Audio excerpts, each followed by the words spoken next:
हमारी वीडियोस को देखते होंगे तो आपको ये बाखूबी मालूम होगा कि हमारी वीडियोस इस्लामिक इतिहास पे ही होती है। ख्वाजा गरीब नवाज के बारे में वो बातें लाए हैं जो इस्लामिक इतिहासकार तो मानते ही है, साथ में हिंदू इतिहासकार भी है जो इस बात को मानते हैं। आज की इस वीडियो में डिटेल बताएंगे। दोस्तों आज की इस वीडियो में हम अजमेर शरीफ के इतिहास के बारे में बताएंगे और साथ ही बताएंगे कि अजमेर शरीफ जो कि अपने वक्त का सबसे बड़ा मंदिर हुआ करता वो एक फकीर का दरगाह कैसे बना।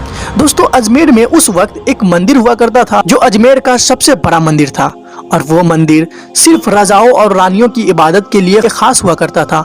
मंदिर के साथ ही एक तालाब था जिसका नाम अना सागर था। हिंदू उस तालाब के पानी को इंतहाई बरकत वाला ख्याल करते थे। उनका अकीदा था कि जो इस तालाब में गुस्ल करेगा यानी नहाएगा उसके सब गुनाह खत्म हो जाते हैं। और दोस्तों उस मंदिर में रात को इतनी कसीर तादाद में दीपक जलाए जाते यानी चिराग जलाया जाता था कि सिर्फ एक रात में ही 3.5 मन तेल जलाया जाता था उस मंदिर के दीपों में।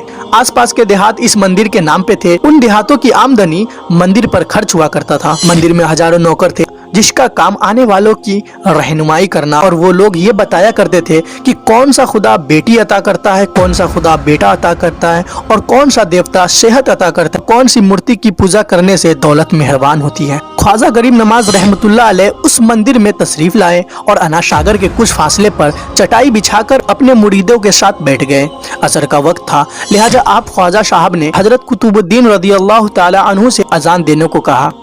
कुफ्र शिर्क से भरे अजमेर में अल्लाह की वहदानियत और हजरत मोहम्मद सल्लल्लाहु ताला अलैहि वसल्लम की रिसालत का यह पहला ऐलान। वहाँ रहने वाले लोग इस्लाम से पूरे तौर पे लाइल्म थे यानी अनजान थे। चुनांचे अजान की आवाज सुनकर वो हैरान हो गए और अपने घरों से निकलकर सब मुसाफिरों को देखने लगे। अना सागर के पास भीड़ लग गई थी। उन मुसाफिरों ने यानी ख्वाजा गरीब नवाज और उनके साथियों ने अना सागर के पानी से वजू किया और नमाज पढ़ना शुरू कर दी। सभी हिंदू हैरान रह गए कि वो ये सोच रहे थे कि सब भगवान तो मंदिर के अंदर है, ये लोग पास में खड़े होकर कौन सी भगवान की सजदा कर रहे हैं। उसी दिन शाम हुई तो राजा के ऊंट जो चरने गए थे चरवाहों ने उसे लेकर आए। इत्तेफाक की बात ये थी हजरत ख्वाजा गरीब नवाज जहाँ पे बैठे हुए थे वो जगह राजा के ऊँटों की बैठने की जगह थी। चरवाहे ने बाबा साहब से कहा कि बाबा साहब यहाँ से उठिए, यहाँ बादशाह के ऊँटों की बैठने की जगह है। हजरत ख्वाजा गरीब नवाज ने फरमाया इतना मैदान खाली है, ऊँट तो कहीं भी बैठ जाएगा, क्यों बेवजह मुसाफिरों को तंग कर रहे हो। वो लोग नहीं माने और मुसल्ला उठाकर इधर उधर करने लगे और ख्वाजा गरीब नवाज से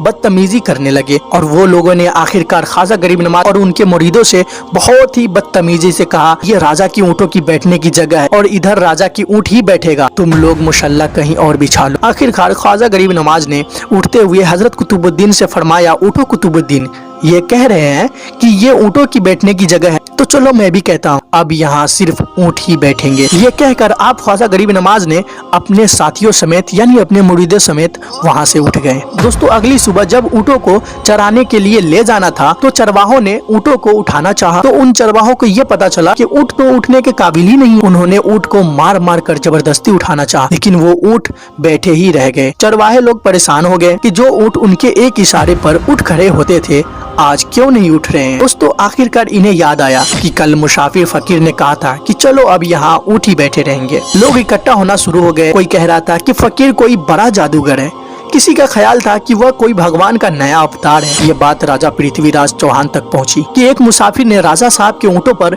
जादू कर दिया है। तो पृथ्वीराज चौहान ने हजरत ख्वाजा मोइनुद्दीन चिश्ती को पैगाम भिजवाया कि तुम कैसे फकीर हो जो बेजुबानों को बांध रखा है, ये बेचारे भूख और प्यास से मर जाएंगे, इसीलिए मेहरबानी करके अपना जादू वापस ले लो। ख्वाजा गरीब नवाज ने फरमाया कि हम मुसलमान हैं और मुसलमान बद्दुआ नहीं करते और ना जादू करते हैं। जाओ ऊँट जिसके हुक्म से बैठे थे उसी के हुक्म से खड़े हो जाएंगे। अब ये लोग जो चरवाहे थे वो ऊँटों को उठाया तो पहली ही बार ऊँट उठ खड़े हुए। गैर मुस्लिमों की दिलचस्पी इन फकीरों में यानी हजरत ख्वाजा गरीब नवाज और उनके मुरीदों में बढ़ने लगी। 5 वक्त की अजान होता और नमाज अदा की जाती। दोस्तों आखिरकार पृथ्वीराज चौहान तक ये शिकायत पहुंची कि राजा साहब जो फकीर आए हुए हैं सब के सब मुसलमान हैं, 5 वक्त की अजान देते हैं और हमारी पवित्र तालाब को हाथ मुंह धोकर गंदा करते हैं, हमारे धर्म के खिलाफ बातें करते हैं और कहते हैं कि मूर्तियां पूजने के काबिल नहीं है, यह तो महज एक पत्थर है, इसीलिए इन्हें यहाँ से उठा लिया जाए। दोस्तों पृथ्वीराज चौहान ने इन सभी बातों को सुना और फिर ख्वाजा गरीब नवाज के पास पैगाम भिजवाया कि तुम लोग गोश्त खाते हो,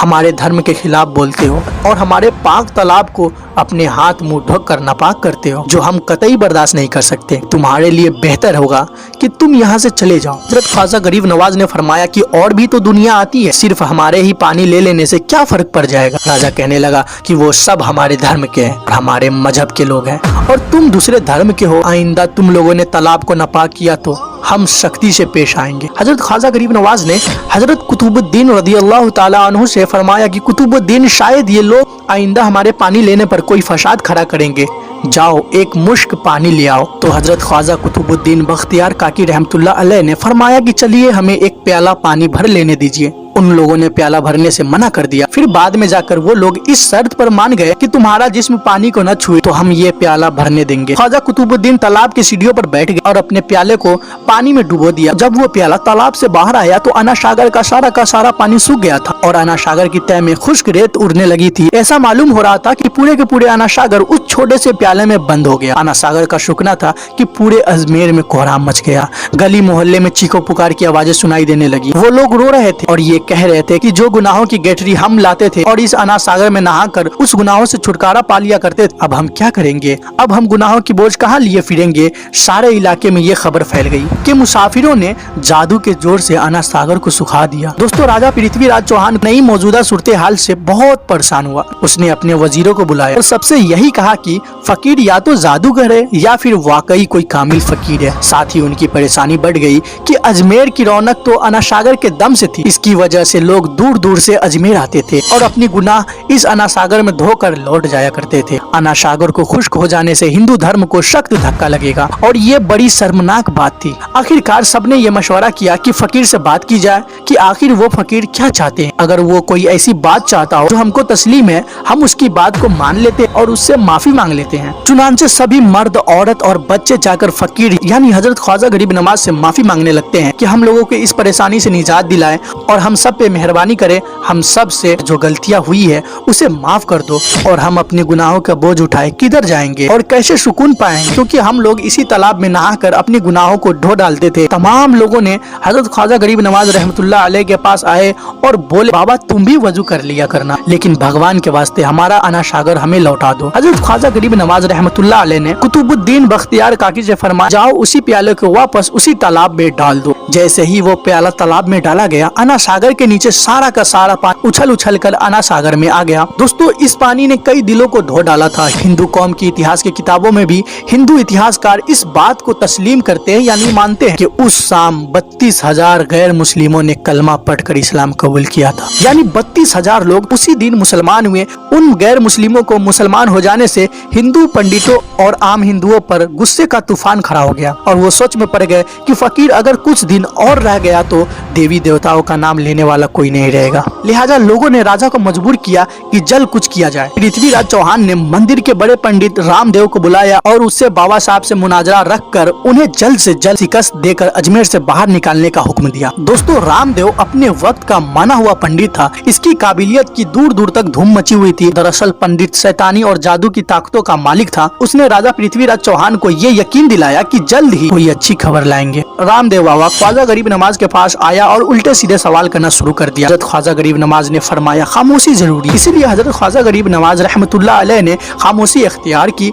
जब रामदेव ने हद से बढ़कर शोर मचाना शुरू कर दिया, गरीब नवाज ने उसकी तरफ आंख उठाई और मुस्कुरा कर फरमाया कि रामदेव, तू शोर मचा रहा है और मैं तेरे माथे पर ईमान का नूर चमकता हुआ देख रहा हूँ। बस इतना कहना था कि न जाने क्या करिश्मा हुआ कि देखते ही देखते बाबा रामदेव हजरत ख्वाजा गरीब नवाज के कदमों गिर जाते हैं और रोते हुए बोलते हैं, बाबा साहब, जिस धर्म के तुम हो उस धर्म में मुझे भी शामिल कर लो। सब लोग ये मुनाजरा का मुकाबला देखने आए थे। सब ये देखकर हैरान रह गए कि बाबा रामदेव जो बाबा को हराने आया था खुद ही मुसलमान हो गया। इतिहास की किताब भरी पड़ी है कि हजरत ख्वाजा गरीब नवाज वो वाहिद बुजुर्ग है जिन्होंने 90 लाख गैर मुस्लिमों को मुसलमान किया। सदियां बीत गई है लेकिन आज भी ख्वाजा गरीब नवाज के डंका वैसे ही बज रहा है। दोस्तों, अगर आप हमारी वीडियो को यहाँ तक देख लिए तो यकीनन हमारी वीडियो आपको पसंद आई होगी। दोस्तों, अगर आप हमारे चैनल पे नए हो तो आपसे गुजारिश है कि हमारे चैनल को सब्सक्राइब करें, बगल में बेल आइकन का दबाना ना भूले। इससे हमारी हर नई वीडियो की अपडेट आप तक पहुंचती रहे।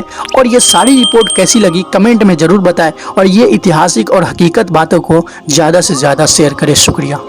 तालाब के पास जाओ और पानी को हुक्म दो ए पानी, तुझे ख्वाजा साहब ने बुलाया है। देखने वाले हैरत ज़दा रह गए कि तालाब का सारा पानी एक कासे में सिमट आया।